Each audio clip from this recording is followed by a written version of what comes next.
Sir, I am not the presiding officer of this hearing. I know. Yes, sir. But the thing is, you're asking questions, Madam Chair. The speaker does not have any right to ask questions.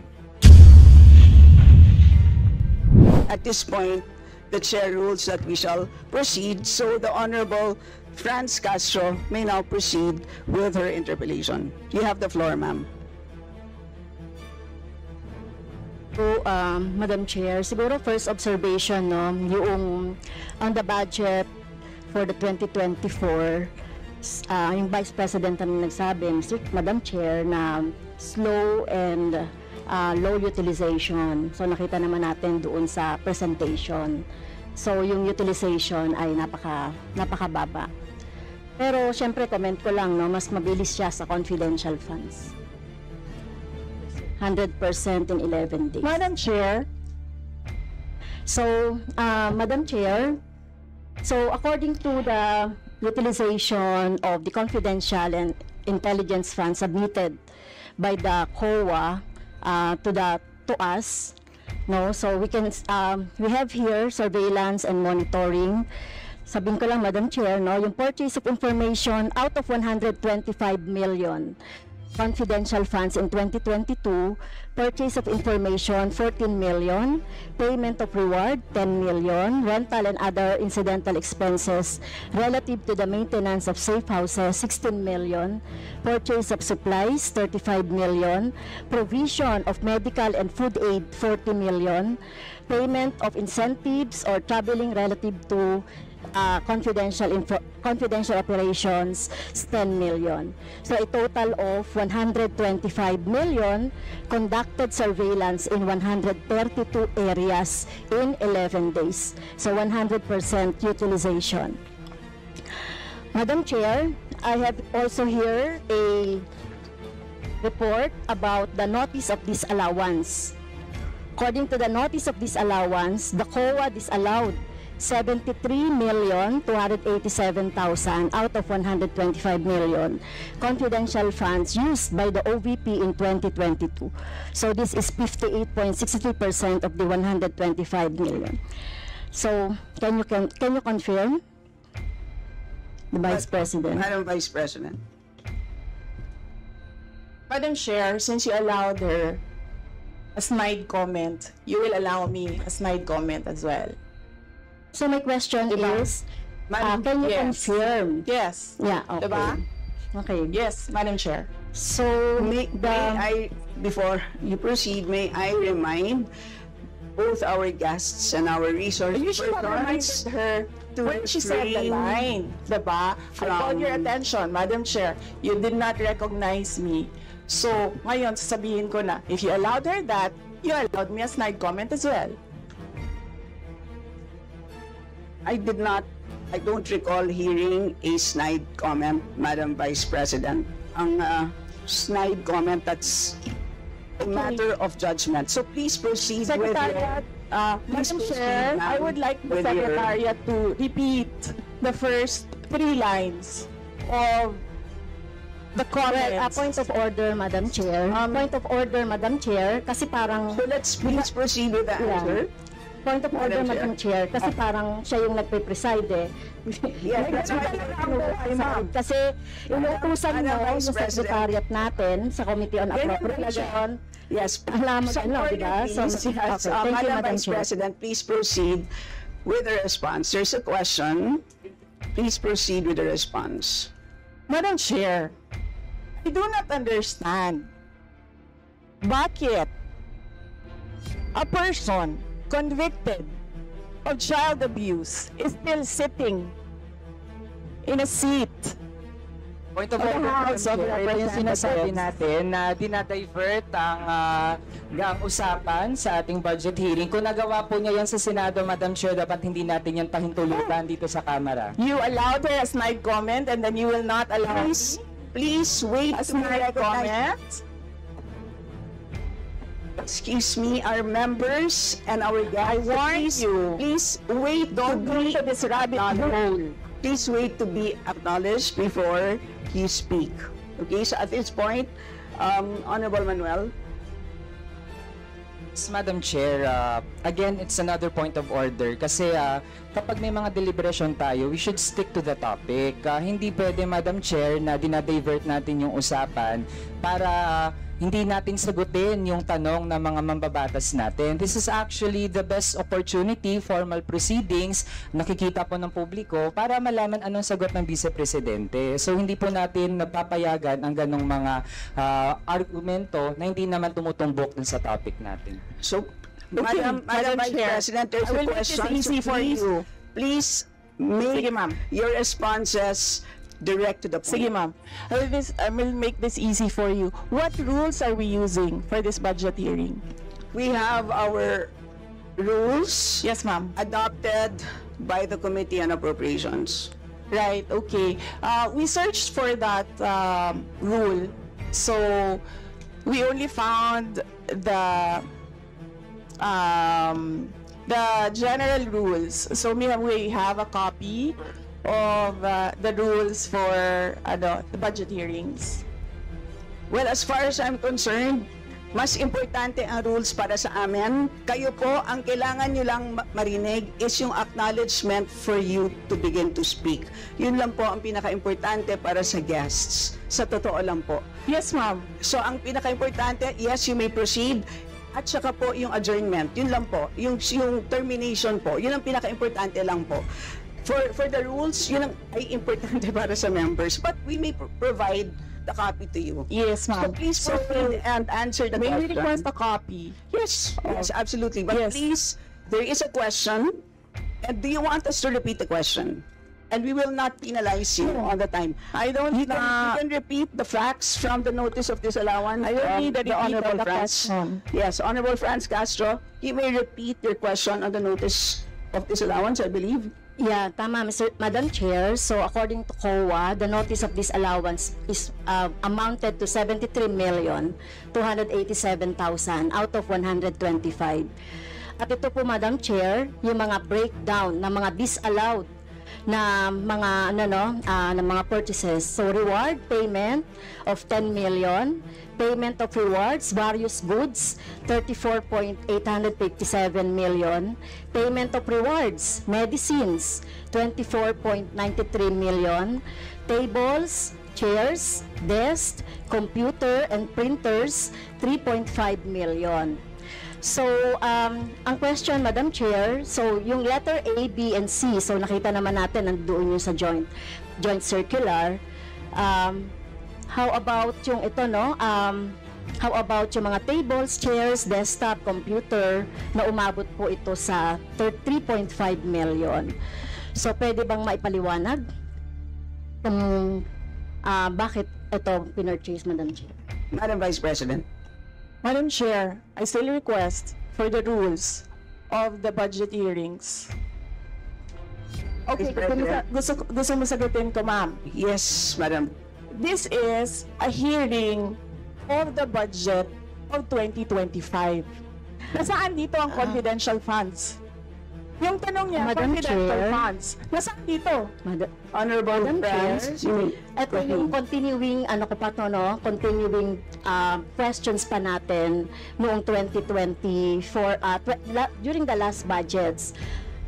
Hindi na ipaliwanag itong 125 million na alam naman natin na wala ito sa budget ng 2022. So, ito, Madam Chair, sa rule naman natin, lahat dito tinatanong no? So, according to the budget, whether it is in the past, kasi nakikita natin yung utilization noong mga budget, kahit na yung past years, ay pwede natin busisiin dito, Madam Chair. Tama ba ako, Madam Chair? I will agree with you, the Honorable Franz Castro.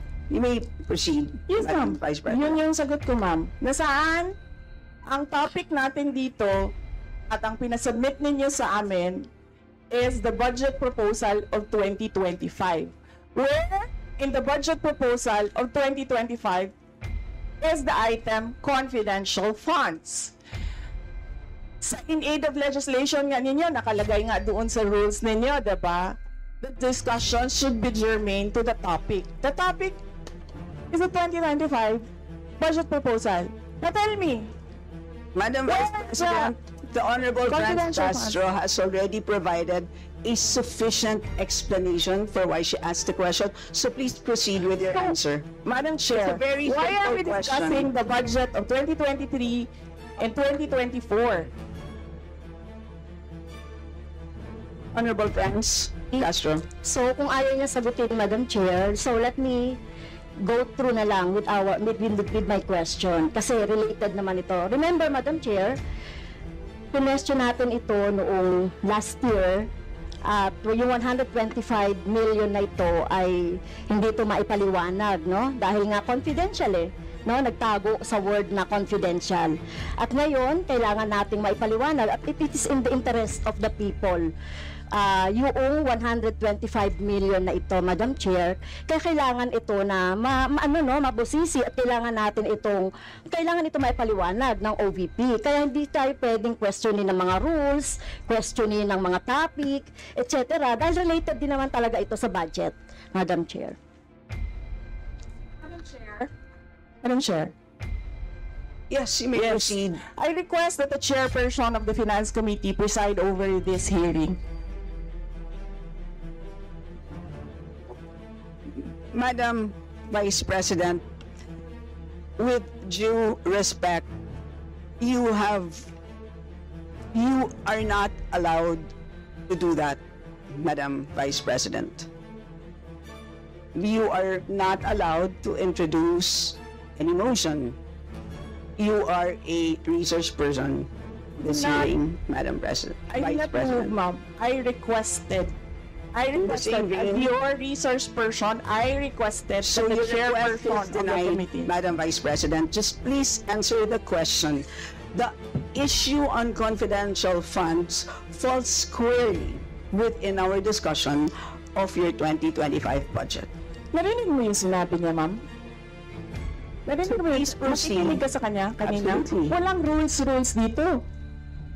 Please proceed and answer the question. It's a very simple question. Di ba? Please explain the specific spending on those items that she enumerated, amounting to a total of, honorable friends, do you want to Amounting repeat to a it? total of 73.287 million. So, dahil may notice of disallowance, so ibig sabihin, Madam Chair, illegal ito at not in accordance with the joint circular by the COA, BBM, and other related agencies. So, kung ito ay dinisallow, so ibig sabihin, illegal yung paggamit nito. Madam Chair, nitong mga items na binanggit ko po, Madam Chair. Madam Vice President. You cannot allow a member of the House to just claim that it is illegal.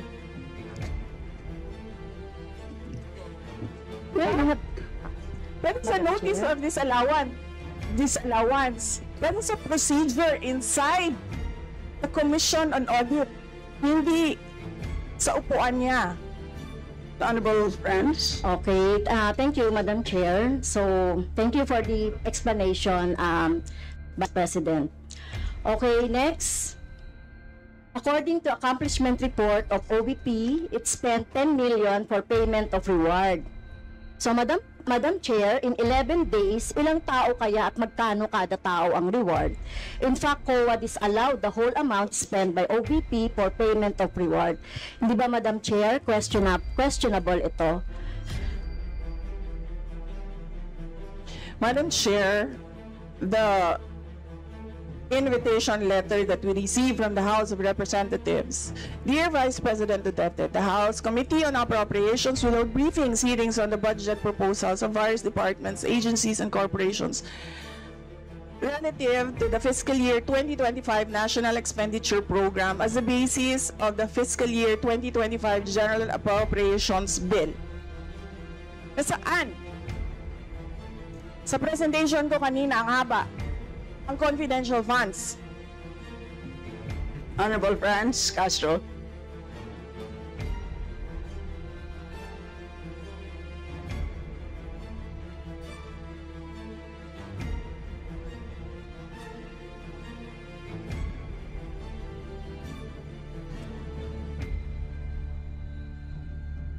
Can we request our technical people to fix the mic?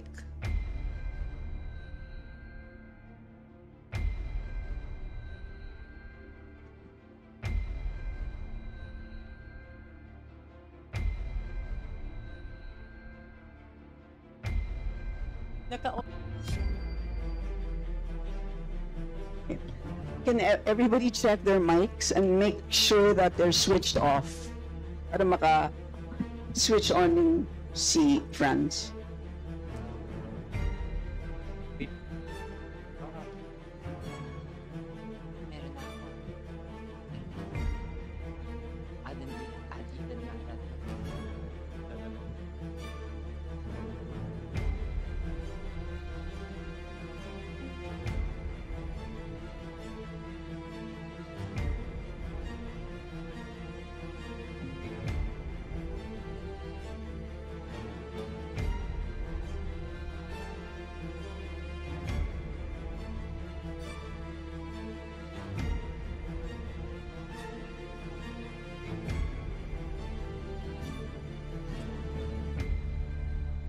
Madam Chair, point of order lang ulit, Madam Chair.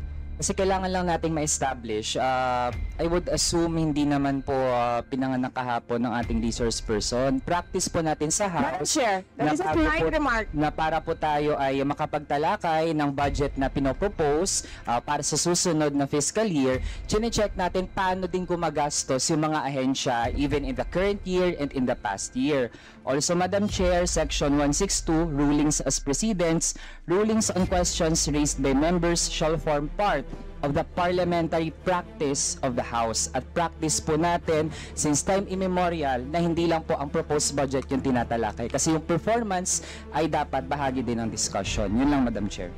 Noted. Honorable Franz, could you kindly check if your mic works? Okay, thank you, Madam Chair. So yun po, no, yung sinasabi natin kanina, yung payment ng reward, the resource person can answer this. Questionable, tingin ko ay questionable ito. Okay? So, next, according to the accomplishment report, isa sa pinaggamitan ng OVP ng confidential funds ay yung provision of medical and food aid. This is not allowed under the Joint Circular number 2015-01 dahil kailan pa naging confidential fund ang pagbibigay ng ayuda, or kung ito naman ay ginamit sa mga ginamit na tao o informant in 11 days. So paano kaya ginamit itong 40 million na ito, no, para sa medical and food aid in 11 days, Madam Chair? So yun yung tanong ko. Kung dito ginamit doon sa mga aids, medical aid or food aid, pero paano kaya, Madam Chair, ginamit itong 40 million na ito as a medical and food aid ng ilang tao in 11 days? So yun po yung tanong natin, Madam Chair. Madam Vice President. Madam Chair, the subject of this hearing is the OVP 2025 budget proposal. We do not have an item of confidential funds in the OVP budget proposal. Honorable Franz. So, may I continue, Madam Chair? Isa sa bumubukol na confidential fund ng OVP noong 2022 ay nasabi ko na, Madam Chair, yung medical and food aid at saka yung mga purchase of supplies. According to the accomplishment report, the OVP spent 40 million for medical and food aid in 11 days. So, ang ibig sabihin nito, Madam Chair, konting math, pumapatak na 3.64 million kada araw ang gastos, no, para sa food and medical aid. So hindi natin maintindihan, Madam Chair, paano ito ginastos in 11 days, no? 3.64 million kada araw dito sa item na ito.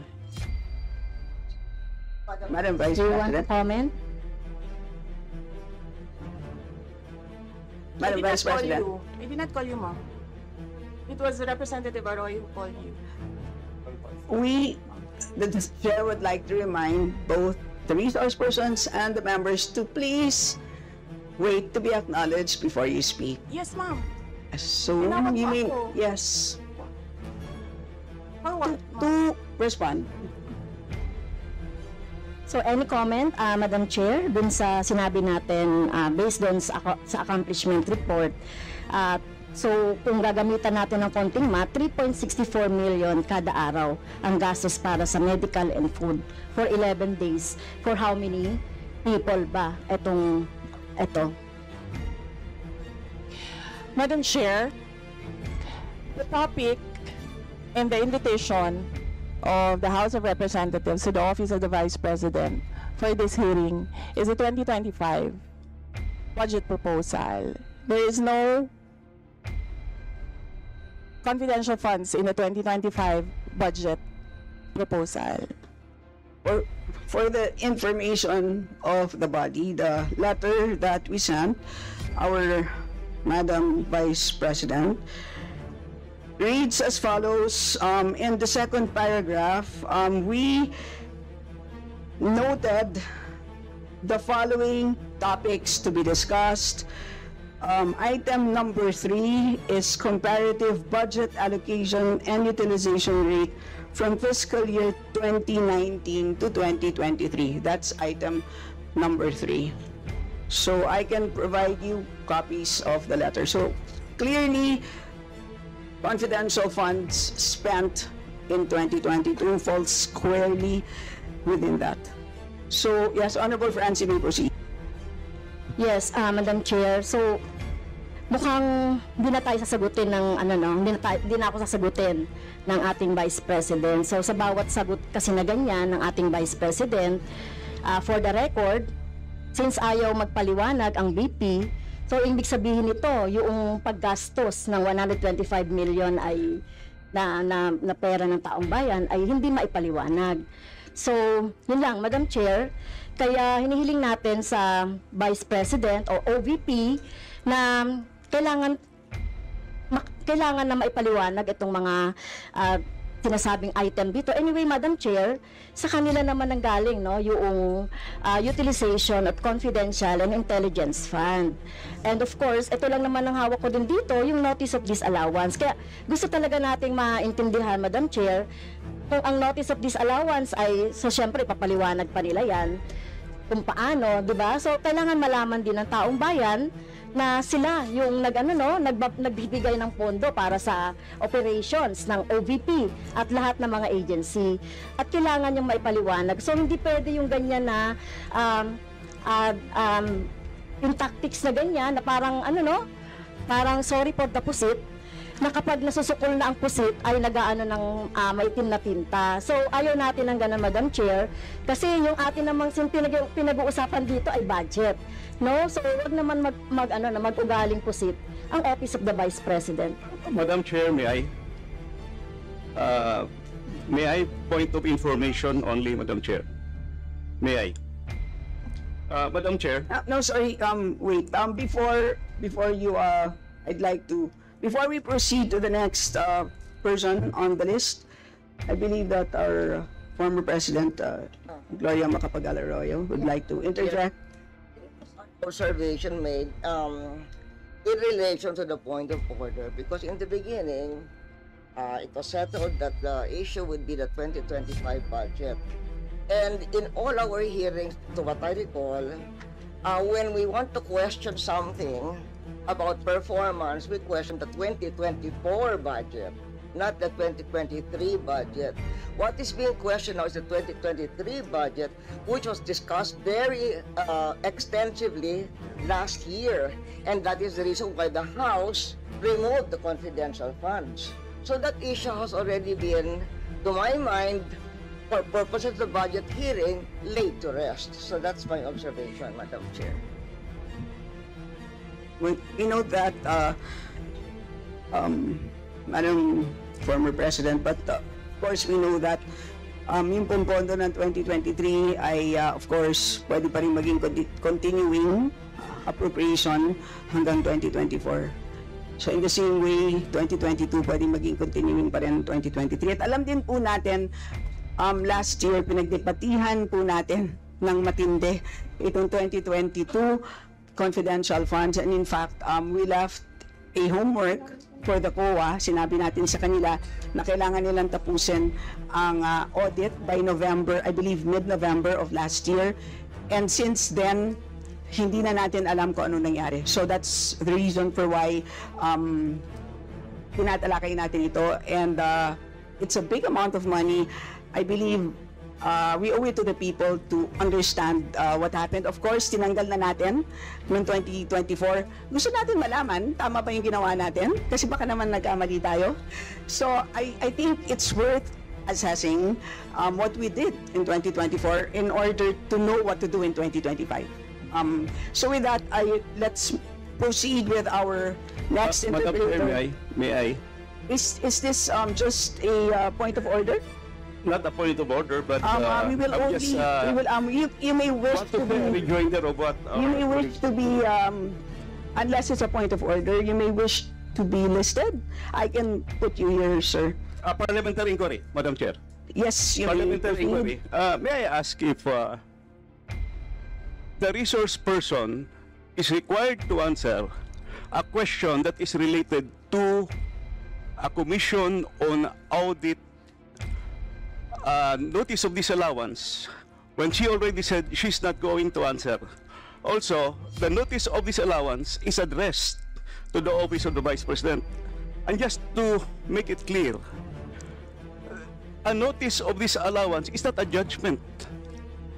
It is a request. It is an order from the Commission on Audit for the particular office to explain what are the particulars. At saka hindi na yan legislation side. That is already on the accountability side in the budget cycle. So, my parliamentary inquiry, Madam Chair, is that nagsabi na nga siya na hindi siya sasagot, and it is related to the COA notice of disallowance. And just to add, sinabi na rin ni former President, it was thoroughly discussed in the previous year. In fact, tinanggal sa budget ng 2024 yung confidential fund. And we know that there's a pending case on that also. To discuss that further might somehow prejudice or be biased whatsoever. So, yun lang po, Madam Chair. Alright, salamat. On your inquiry, the only requirement is to provide a direct response on the question. Meaning to say, a response that is directly related to the question. Meaning to say, kung may question at ayaw niyo pong sagutin niyo ng diretsahan na hindi po ako sasagot dun sa tanong. Ang problema po kasi, ang response ay naging hindi related dun sa tanong. Halimbawa, may tanong, ang sagot ay paglalarawan doon sa nagtanong. So, hindi naman yon klaro na hindi yon directly related dun sa tanong. Kaya, yun po, I think it's a reasonable ask. If there's a question, you may or may not answer. You're not compelled. But you just please say, I do not wish to answer. That's it. At least we know it's a direct response. And with that, we move to the next Madam Chair. person on the list. Madam Chair. Madam Chair. Hindi na po tayo matatapos. Yan ang sinabi ko sa iyo kanina. Ayaw mo maniwala sa akin eh. Aabot talaga tayo ng bukas dito.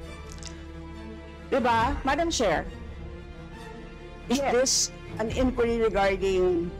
He said, Yes, and Yes, please, ma'am. I remind also our Yes, ma'am. resource persons to please act in a respectful manner. Pasensya na po, hindi po kasama sa poder ninyo ang pagpa-fire ng presiding officer ng hearing na to. So yes, you may so proceed if po. you allow members of the House of Representatives lines like what you just said, like pusit, bakit mo ako kinukrucify for saying a fact that somebody is convicted of child abuse sitting in the chair? Pusit, and then I cannot fire the presiding chair. So bakit? Yes, we Bakit napaka one-sided nito, ma'am? noted po. Dahil ba madami kayo dyan sa kabila at nag-iisa ako dito? We note all your comments, ma'am, and let us now proceed. Thank you, ma'am. Thank you, ma'am. Madam Chair, point of order. Yes, the Honorable Benny Abante. I just came in and I hear this. We're not talking about the budget, we're accusing each other here. I'd like to find out from the resource speaker if this is the kind of hearing that we're going to have. Sir, I am not the presiding officer of this hearing. I know, Yes, sir. but the thing is, you're asking questions, Madam Chair. The resource speaker does not have any right to ask questions. Or do you have? Where is that Madam Vice in your President, rules that Madam a Vice resource President, person this is cannot a budget hearing. request for clarification? Some order, please. Some order, please. Yes, Honorable Benny Abante, you may proceed. I'm just asking a question to our resource speaker, you know, because she's asking a question and she's accusing some of the members of this committee. I just would like to find out if we are the ones that have the right to ask questions and her right is to answer the questions of the committee. Okay, so we Yun lang po sa akin yung point of order, Madam Chair. Yes. I think you understand me, Salamat. Madam Vice President, am I right? No, sir. I'm gonna ask the chair to ask you to clarify what are my Yeah, accusations. please wait to be recognized, ma'am. Pasensya na po. So again, I'd like to remind our resource persons that you are here, you're invited to answer, to present, and you've done that. Thank you very much. And at this point in time, you're here to respond to the questions of our members, and we request you to please respond in a direct way. So, with that, I'd like to recognize from the majority the Honorable Milagros Aquino Magsaysay.